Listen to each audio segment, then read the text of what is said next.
We kick off hour two, and every Friday we have this guy, and this is one thing we can't screw up, is at a time when America really needs to get a group together. We need the silent majority to speak together, or at least to start speaking. Every Friday we have a great buddy at the show who comes on. He's going to be joining us in just a few minutes, Michael Johns. Michael Johns was one of the co-founders of the Tea Party movement. And if you remember, going back into the early 2000s there, the Tea Party movement was this grassroots thing that just swelled and brought, a whole bunch of new kind of Republican candidates into the House of Representatives and all kinds of great things, okay? And I don't know, but there's nobody out there that's doing that on the Republican side for, like, grassroots organizing. There's no one person to speak up for the silent majority. There's no group. There's all these little fringe groups. There's these religious groups. There's these NRA groups. There's the bikers for Trump, the Latinos for Trump. But it's not about Trump right now. It's really not about Trump. It's about, we're getting to a crucial time in the history and future of America that it's really about good versus evil. It's really about capitalism versus socialism. So here's Joe Biden's team so far. Okay, Joe Biden's team consists of Bernie Sanders, the guy who was gypped out of not one but two Democratic primary elections by the establishment. They blew him out. But this time they said, all right, we're going to give you a big voice in it. So Bernie Sanders loved the Nicaraguans, loved the Sandinistas.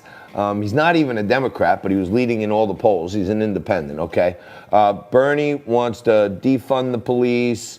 He wants to overtax everyone. He wants to give illegal immigrants free school, free healthcare, free food, free welfare, free rent, everything free, okay? The energy czar under Joe Biden will be none other than Alexandria Ocasio-Cortez, the freshman congresswoman from here in New York. And she's come straight out and she said, we want to get rid of all fossil fuels by 2025 or 2030 or something. Fossil fuels, coal, gas, oil, diesel, anything that goes in a motor engine, a motorized engine, she wants all of that gone. And for those of you who don't dig too deep into it, just about every power plant or power generation facility in the country here runs on coal. Okay, they use the coal to create the combustion. Well, okay.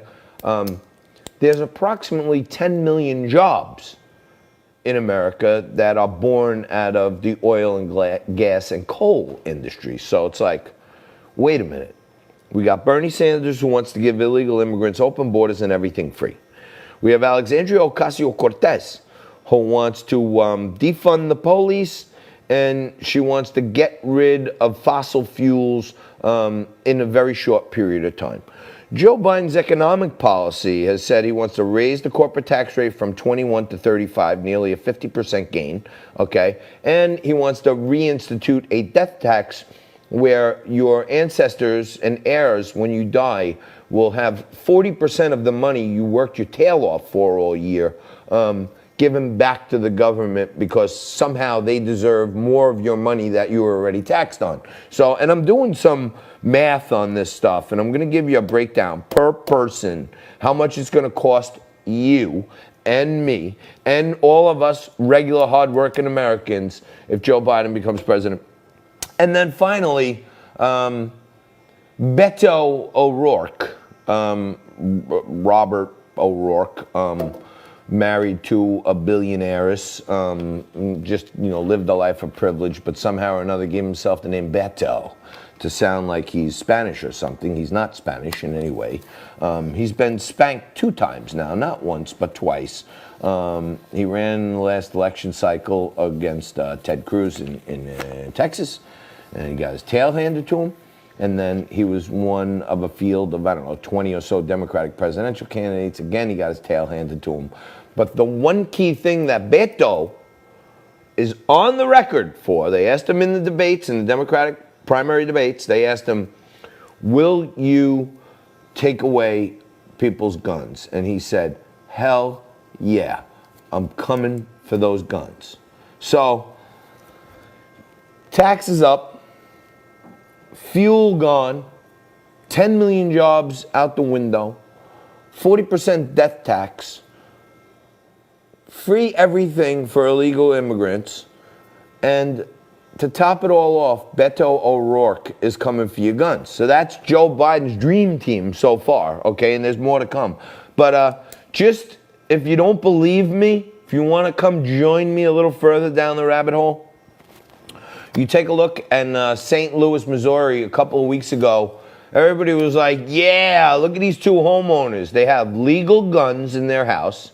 The angry mob, the Antifa mob, broke through the gates of their private residence, came flying in. The gate is literally bashed down. They're in front of their house saying, we're coming to get you. We're going to burn this sucker down. We're going to kill your dog, this, that, and the other thing. The husband and wife come out with their guns. Legal gun owners, okay? They come out with their guns. And they don't do anything. They just say, hey, step back. We're going to protect ourselves. And it becomes, whoa, okay? Now, the news is out there, plain as day. The district attorney in St. Louis actually confiscated the McCloskeys' guns. He came to their house and confiscated their guns. They're legal, licensed, trained gun owners.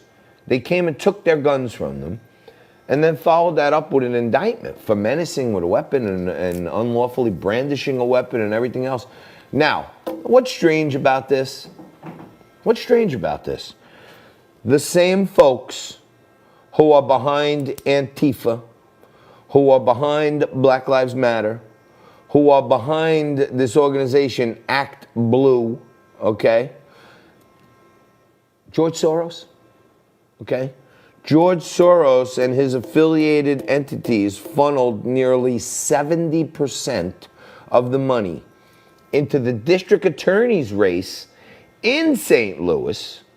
So the woman who's the DA right now, 70% of her campaign money came from George Soros.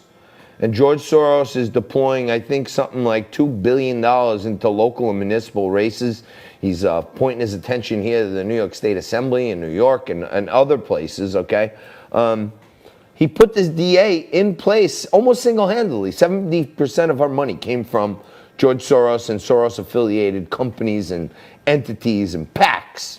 And now we have a DA who says it's okay for the angry mob to bust through your fence, come up to your house and start threatening your wife, your pets, and your home.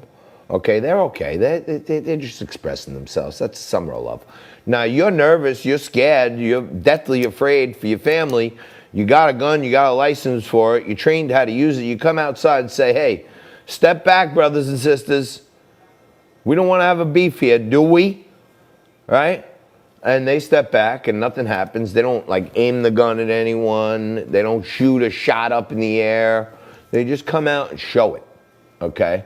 And oddly enough, a little show of force probably saved their lives that day because these people were surrounding their beautiful home in a private gated community. They were already busted through the gate. But you have the district attorney of St. Louis didn't take anyone into custody.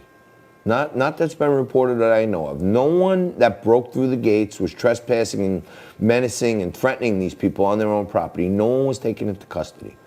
But the two folks who took the time to get trained and licensed to own a gun, express their Second Amendment right to have a gun, come out in front of their home and defend it. They didn't aggressively go chasing people down. They just stood their ground and said, hey, we're over here. Leave us alone. And they did. Now you have DAs funded by George Soros who are arresting legal gun owners and letting looting, rioting, murderous gangs of thugs just dash through neighborhoods and destroy things. So it's getting crazy out there by the minute. We'll take a quick break. We'll come back with more Liquid Lunch right after this.